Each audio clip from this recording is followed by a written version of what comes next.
Ashamar kafuuni akka mooltan kabajamtoota hordoftoota caffee miidiyaa oduu jimaataa irraa isin biraan ga'uuf qabannee dhiyaannee jirra. Hanga xumura oduu keenyatti nu faana turan affeerraa keenya. Waldaan dargaggoota caffee hojii gamtaa waliigalaa hojjettoota waliin marii gaggeesse. Waldaan dargaggoota caffee hojii gamtaa waliigalaa guyyaa har'aa biiroo muummeetti hojjettoota biiroo muummee waliin haalota hojii irratti marii gaggeessee jira. Marii kanaanis hojiiwwan hanga ammaatti hojjetamaa turan irratti ciminni olaanaan argamuun eerame. Gama biraan yaadonni waliigalaa hojjettoota biraa ka'uun gara fuula duraattis akkaataa jijjiirama olaanaan argamuun danda'amu irratti akeekni kaa'ame.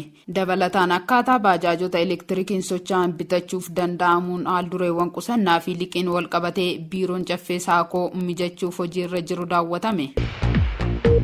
Itoophiyaa fi Sumaaliyaan ergama haaraa Afrikaatti waltumsuuf waliigalan. Itoophiyaa fi Sumaaliyaan ergama haaraa gamtaa Afrikaa eegale irratti waltumsuuf waliigaluu ministeerri dhimma alaa Itoophiyaa ibse. Jilli olaanaa Itoophiyaa ministeera ittisaa injiinar Aayishaa Mahammadiin durfamu Moqaadishootti malee aangawoota Sumaaliyaa waliin mari'ateera. Kaayyoo ijoo daawwannaa jila Itoophiyaa keessaa tokko ergama haaraa gamtaa Afrikaa jalatti waa'ee egeree waraana Itoophiyaa mari'achuu akka ta'e gabaafamee ture.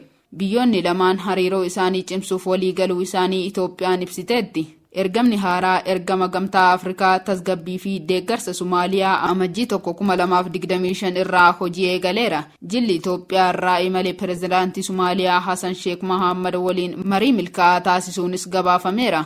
Akkasumas erga muummicha ministeeraa Abiyyi Ahmed irraa pirezidaantii Sumaaliyaaf ergame geessuu miidiyaan biyyaalessaa Itoophiyaa gabaase.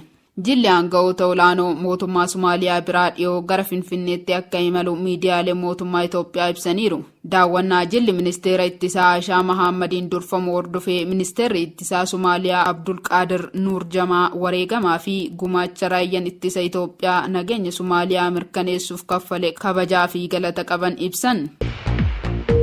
Tuniiziyaatti balaa galagaluu bidiruun lubbuun namoota 27 darbe. Naannawaa qarqara baha galaana Tuniiziyaatti balaa galagaluu bidiruu mudateen lubbuun namoota 27 darbuu aangawoonni biyyattii beeksisan. Bidiruuwwan lama galagaluun dubartoota fi daa'imman dabalatee lubbuun godaantota 27 yoo darbu namoota 83 baraaruun akka danda'ame ibsameera.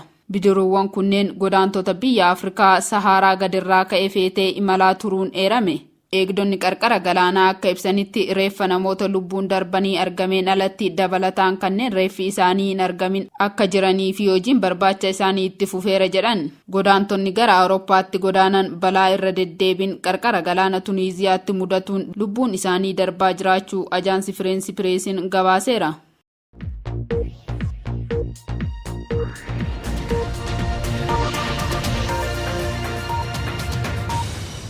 Egaan kabajamtoota hordoftoota caffee miidiyaa oduun jimaataa irraaf isin biraan ga'uuf qabanne kana fakkaata ture. Hanga xumuraatti nu faana turuu keessaniif galatoomaa jechaa qophiilee caffee miidiyaa afaan walitti turtii gaarii.